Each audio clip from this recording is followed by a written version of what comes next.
India Pak യുദ്ധം നടക്കുന്ന വേളയിൽ മുസ്ലിമീങ്ങളായ നമ്മളുടെ വിവേകം നഷ്ടപ്പെട്ടു പോകരുത്. വാക്കിലും എഴുത്തിലും ഒക്കെ ഒരു സൂക്ഷ്മത വേണം. കാരണം അനുദിനം നമ്മളെ ഒരു ട്രാപ്പിലേക്ക് വീഴ്ത്തിക്കൊണ്ടിരിക്കുകയാണ് എന്ന് സോഷ്യൽ മീഡിയ ഉപയോഗിക്കുന്നവരെന്ന് ശ്രദ്ധിക്കണം. ഞാനതുകൊണ്ടാണ് ഈ വീഡിയോ ചെയ്യാനുള്ള കാരണം. ഇന്ത്യ പാകിസ്ഥാൻ യുദ്ധം ഇന്നോ ഇന്നലെയോ തുടങ്ങിയില്ല, നാൾക്ക് നാൾ മുന്നേ തുടങ്ങിയിട്ടുള്ളതാണ്. രണ്ട് രാജ്യങ്ങൾ തമ്മിലുള്ള പ്രശ്നമാണ്. പക്ഷേ അത് ഹിന്ദു മുസ്ലിം സംഘടനമാക്കി തീർക്കൽ ചിലരുടെ ലക്ഷ്യമാണ്. അതിന്റെ പിന്നിലുള്ള സ്ഥാപിത താല്പര്യം എന്താണെന്ന് ചോറ് കഴിക്കുന്ന നമുക്കൊക്കെ അറിയാം. ഇപ്പൊ നോക്കൂ നിങ്ങൾ, ഈ ഇന്ത്യ പാക് യുദ്ധം നടക്കുമ്പം ഹിന്ദു മുസ്ലിം സംഘടനമായി അതിനൊരു പരിവേഷം കൊടുക്കുന്നതിന്റെ ഉദ്ദേശം നമ്മളെപ്പോലുള്ള സാധാരണക്കാരായ ആളുകളുടെ മനസ്സ് മലീമസപ്പെടുത്തിക്കൊണ്ട് ഈ രാജ്യത്തിനെതിരെ തിരിയാനും നമ്മുടെ മനസ്സ് വ്രണപ്പെട്ടുകൊണ്ട് ഏതെങ്കിലുമൊക്കെ കുറിപ്പിൽ ഈ രാജ്യത്തിനെതിരെയോ ഇവിടുത്തെ സംസ്കാരത്തിനെതിരെയൊക്കെ നമ്മളെ എഴുതിപ്പിക്കാൻ വേണ്ടി നമ്മൾ ആ ട്രാപ്പിൽ വീണു പോകരുത്. നിങ്ങൾ ശ്രദ്ധിച്ചു കാണും, ശ്രീജിത്ത് പണിക്കരുടെ ഇന്നത്തെ കുറിപ്പിലും ഹോർലിയും പ്രയോഗമുണ്ട്. ഇസ്ലാമിക ജിഹാദി, ഇസ്ലാമിക തീവ്രവാദി, ഇങ്ങനെ തുടങ്ങി പല പ്രയോഗങ്ങൾ വരുമ്പം ഇസ്ലാം ഇസ്ലാം ഇസ്ലാം എന്ന വാക്ക് വരുന്നത് കൊണ്ട് തന്നെ സ്വാഭാവികമായി നമുക്കൊക്കെ വേദനിച്ചേക്കാം. നമ്മളൊരു കാര്യം മനസ്സിലാക്കുക, അവന്റെ പൂതി തീർത്തോട്ടെ, അവൻ എഴുതി എഴുതി എഴുതി അവന്റെ പൂതി തീർത്തോട്ടെ. ഇന്നല്ലെങ്കിൽ നാളെ ഈ നാട്ടിലുള്ള നിഷ്പക്ഷമതികളായ ഹൈന്ദവ സഹോദരങ്ങൾ മറുപടി കൊടുത്തോളൂ. നമ്മൾ ഗ്യാലറി ഇരുന്ന് ഈ കളി അങ്ങ് കണ്ടാൽ മതി. പറഞ്ഞ മനസ്സിലായോ? നമ്മുടെ രാജ്യമായ ഇന്ത്യയെ ഏതവൻ വന്ന് ആക്രമിച്ചാലും, അത് ഏത് രാജ്യമാണെന്ന് പറഞ്ഞാലും, അവിടുത്തെ ഭൂരിപക്ഷം ആരാണെന്ന് പറഞ്ഞാലും അതിന് കണക്ക് തീർത്ത് കൊടുക്കുന്നതിന് നമ്മളൊക്കെ അനുകൂലവും സപ്പോർട്ടുമാണ്. നമുക്ക് ആരുടെ മുമ്പിലും രാജ്യസ്നേഹം തെളിയിക്കേണ്ട ആവശ്യമില്ല. ഞാൻ എപ്പോഴും പറയാനുള്ള കാര്യമാണ്.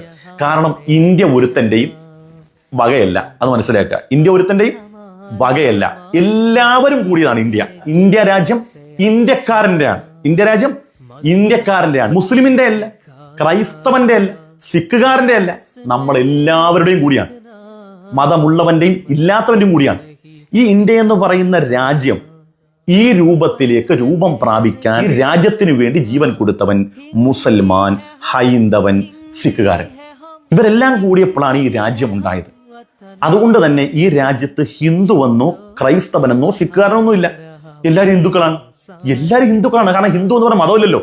ഹിന്ദു എന്ന് പറഞ്ഞ ഇന്ത്യ രാജ്യത്തിന്റെ പേരാണ് ഹിന്ദു എന്നുള്ളത്. അപ്പം ഈ രാജ്യത്തുള്ള എല്ലാവരും ഹിന്ദുക്കളാണ്. ഹിന്ദു എന്ന മതമാണെങ്കിൽ ഏകശിലാത്മകമായ ഒരു സംസ്കാരം, ഒരു വിശ്വാസം, ഒരു കർമ്മം അതിനുണ്ടാകണം. അതുകൊണ്ട് നമ്മളെല്ലാവരും ഹിന്ദുക്കളാണ്, ഇന്ത്യക്കാരാണ് എന്ന തലത്തിൽ. അപ്പൊ നമ്മൾ ആരും അന്യരല്ല. നമ്മൾ ഈ അന്യവൽക്കരിക്കുന്ന എന്തിനു വേണ്ടിയാണ്? നിരന്തരമായി ഇങ്ങനെ ഇസ്ലാമിക പേര് വലിച്ചിഴക്കുമ്പോൾ നമുക്ക് ഈ രാജ്യത്തോട് ദേഷ്യവും വിദ്വേഷവും ഒക്കെ തോന്നി എന്തെങ്കിലുമൊക്കെ എഴുതിക്കണം. എന്നിട്ട് ഉമാർക്ക് പറയണം ചോറ് ഇവിടെയും കൂറ് അവിടെയാണ്. ഇതിന് നമ്മൾ ആരും നിന്നു കൊടുക്കരുത്. എന്തെങ്കിലുമൊക്കെ പറഞ്ഞോട്ടെ. എത്ര നാളുകൊണ്ട് പറയുന്നത്. ഇവന്റെയൊക്കെ ഭൂതകാലം നമുക്കറിയത്തില്ലേ? ക്രിസ്താബ്ദം 1119 മുഹമ്മദ് ഘോറിയെ അവിടെ നിന്ന് ഇവിടെ വിളിച്ചു വരുത്തി ആരാ? പൃഥ്വിരാജ് ചൗഹാൻ അടിക്കാൻ വേണ്ടി അന്നത്തെ അജ്മീറിന്റെ ഭരണാധികാരിയായിരുന്ന രജപുത്രനായിരുന്ന ജയചന്ദ്ര രാജാവ് പൃഥ്വിരാജ് ചൗഹാനോടുള്ള കുടിപ്പകയിലാണ് മുഹമ്മദ് ഘോറിയെ വിളിച്ചു വരുന്നത്. 1119 തറയിനിൽ വെച്ച് നടന്ന യുദ്ധത്തിൽ ആദ്യം മുഹമ്മദ് ഘോറി പരാജയപ്പെടുന്നു. പിന്നീട് രജപുത്രന്മാരെ കൂടി അയച്ചു കൊടുത്തിട്ടാണ് പൃഥ്വിരാജ് ചൗഹാനെ അടിക്കാൻ മുഹമ്മദ് ഘോറിയെ വിളിച്ചു വരുത്തുന്നതും പൃഥ്വിരാജ് ചൗഹാനെ നിലംപരിശാക്കുന്നതും. അങ്ങനെ പാരമ്പര്യമായി വലിയ സംസ്കാരങ്ങളൊക്കെ ഉണ്ട് പലർക്കും. പറഞ്ഞു മനസ്സിലായില്ലേ? അത്രയും ഐക്യവും അഖണ്ഡതയൊക്കെ ഭൂതകാലത്തിലുള്ളവരാണ്. അവരന്നും ഇന്നും ഈ ചതിപ്രയോഗങ്ങളും ഒക്കെ തന്നെ നടത്തിക്കൊണ്ടിരിക്കുന്നത്. അവരനുസൂദ്യം നടത്തിക്കൊണ്ടിരിക്കട്ടെ. നമ്മൾ ജനിച്ച മണ്ണിനോട് നമുക്ക് ഒരു തരത്തിലും ഒരു വാക്കുകൊണ്ടും ഒരു നോക്കുകൊണ്ടും ഒരു ഡോട്ട് കൊണ്ട് പോലും നമ്മൾ രാജ്യത്തിന്റെ എതിരാകാൻ പാടില്ല. കാരണം ഭരിക്കുന്നവരല്ല മക്കളെ രാജ്യം. ഭരിക്കുന്നവരല്ല. കോൺഗ്രസ് ഭരിച്ചാൽ കോൺഗ്രസ് അല്ല രാജ്യം, കമ്മ്യൂണിസ്റ്റ് ഭരിച്ചാൽ കമ്മ്യൂണിസ്റ്റ് അല്ല രാജ്യം, BJP ഭരിച്ചാൽ BJP അല്ല രാജ്യം. നമ്മളെല്ലാവരും കൂടുന്നതാണ് ഇന്ത്യ എന്ന് പറയുന്ന രാജ്യം. നമ്മളെല്ലാവരും കൂടിയപ്പോഴാണ് ഇന്ത്യ ഉണ്ടായത്. സ്വാതന്ത്ര്യ സമര സേനാനികൾ നടന്നു പോകുന്ന വഴിയിൽ നിന്ന് കാഷ്ടിച്ചിട്ട് തലയെ പോലും വീഴാത്ത ആളുകളാണ് ഇന്ന് രാജ്യസ്നേഹം മറ്റുള്ളവരെ പഠിപ്പിക്കുന്നത്. അതുകൊണ്ട് നിരാശപ്പെടണ്ട, സങ്കടപ്പെടണ്ട. അവർ പറയാനുള്ള പറയട്ടെ. കാലം സാക്ഷി, ചരിത്രം സാക്ഷി. ഇന്നല്ലെങ്കിൽ നാളെ ഇന്ത്യയിലുള്ള ഈ നിഷ്പക്ഷമതികളായ മനുഷ്യര് തന്നെ തിരിച്ചു വിരൽ ചൂണ്ടുന്ന കാലം വരും.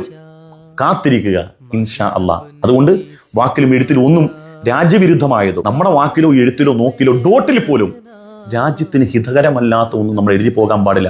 ഞാൻ അതുകൊണ്ട് ആവർത്തിച്ച് പറയാണ്, ഭരിക്കുന്നവരല്ല രാജ്യം, നമ്മളെല്ലാവരും കൂടുന്നതാണ് രാജ്യം. നമ്മുടെ രാജ്യത്തിന്റെ പൊതുവികാരത്തിനോടൊപ്പം നമ്മൾ നിൽക്കണം. നമ്മളെ അപരവൽക്കരിക്കാൻ വേണ്ടി പലതും എഴുതും. കഴിഞ്ഞ ദിവസം ന്യൂസ് 18 ആരിഫ് ഹുസൈൻ പറഞ്ഞൊരു പ്രസ്താവനകൾ ശ്രദ്ധിച്ചു കാണും. മദ്രസയിലൊക്കെ സൈന്യത്തിൽ ചേരാൻ പാടില്ല എന്ന് വ്യാപകമായി പഠിപ്പിക്കുന്നു എന്നുള്ളതാണ്. 1965 നടന്ന ഇന്ത്യ പാക് വാറിൽ ഇന്ത്യൻ സൈന്യത്തിന് നേതൃത്വം കൊടുത്തത് ഹവിൽദാർ അബ്ദുൽ ഹമീദാണ്. ഇന്നിപ്പോ ഈ നടന്ന ഓപ്പറേഷൻ സിന്ദൂറിൽ നേതൃത്വം കൊടുത്താരാ? വനിതാ പക്ഷത്തിൽ നിന്ന് സോഫിയ ഖുറൈശി. 1965-ലും 2025-ലും മുസ്ലിമാണ് നേതൃത്വം കൊടുത്തത്. അപ്പൊ ഈ കാലം സാക്ഷി, ചരിത്രം സാക്ഷി എന്ന് പറയുന്ന പോലെ ഇതൊക്കെ ക്രമേണ ജനങ്ങൾക്ക് ബോധ്യപ്പെട്ടോളൂ. സത്യത്തിന്റെ ഒരു സ്വഭാവം ഉണ്ട്, അറിയത്തില്ല നിങ്ങൾ? എത്ര ആഴിലേക്ക് കുഴിച്ചു മൂടപ്പെട്ടാലും സത്യത്തിന്റെ നാമ്പ് ഇങ്ങനെ പുറന്തള്ളിക്കൊണ്ടിരിക്കും. അതുകൊണ്ട് നമ്മൾ അതിനകത്തൊന്നും നിരാശപ്പെടണ്ട, നമ്മൾ മിണ്ടാതിരുന്നാൽ മതി. അതുമാത്രമല്ല, ഈ നിമിഷം ഇന്ത്യക്കാരെ സംബന്ധിച്ചിടത്തോളം അഭിമാനിക്കാനും സന്തോഷിക്കാനും കഴിയുന്ന മറ്റൊരു കാര്യം കൂടിയുണ്ട്. ഇന്ത്യ പാക് വാർ നടക്കുമ്പോൾ പാകിസ്ഥാൻ നമുക്ക് ഇങ്ങോട്ടുണ്ടാക്കിയ നഷ്ടത്തേക്കാൾ 10 ഇരട്ടി നമ്മുടെ സൈന്യം തിരിച്ചു കൊടുക്കുമ്പോൾ നമ്മളെല്ലാം ആഹ്ലാദഭരിതരാണല്ലോ. കേരളത്തിലെ മുഴുവൻ ജില്ലകളിൽ നമ്മുടെ പ്രിയപ്പെട്ട BJP നേതാക്കന്മാർ ദേശീയ പതാക ഉയർത്തിപ്പിടിച്ചുകൊണ്ടാണ് ആഹ്ലാദം പങ്കുവെക്കുന്നത്. സത്യത്തിൽ നമ്മൾ സന്തോഷിക്കണ്ടേ? 1947 ജൂൺ 3 നടന്ന പതാക നിർണയ കമ്മിറ്റി, അഥവാ ഇന്ത്യ മഹാരാജ്യത്തിന് ഒരു പതാക ഉണ്ടാകണം, അതിനുവേണ്ടി ഒരു സമിതി രൂപീകരിച്ചു. 1947 ജൂലൈ 22 നമ്മുടെ ഇന്നത്തെ ത്രിവർണ്ണ പതാക ഇന്ത്യയുടെ ദേശീയ പതാകയായി അന്നത്തെ ഭരണഘടനാ സമിതി അംഗീകരിച്ചു. പക്ഷെ അന്ന് ഭഗവധ്വജം അഥവാ കാവ്യ പതാകയാകണം ഇന്ത്യയുടെ ദേശീയ പതാക എന്ന് ശടിച്ചുകൊണ്ട് നമ്മുടെ ദേശീയ പതാകയെ സമീപകാലം വരെ അംഗീകരിച്ചിട്ടില്ല. ഇത് ഞാൻ വെറുതെ പറയല്ല. ശശികല ടീച്ചർ അഭിലാഷ് മോഹനുമായി റിപ്പോർട്ട് ചാനലിൽ എൻകൗണ്ടർ അഭിമുഖമുണ്ട്. ആ പരിപാടി ഇപ്പോഴും യൂട്യൂബിൽ കിടപ്പുണ്ട്, കണ്ടാൽ മതി. അവരത് അംഗീകരിച്ചിട്ടില്ല. അവരുടെ മനസ്സിൽ ഇന്നും ഇന്ത്യയുടെ ത്രിവർണ്ണ പതാക അംഗീകരിച്ചിട്ടില്ല.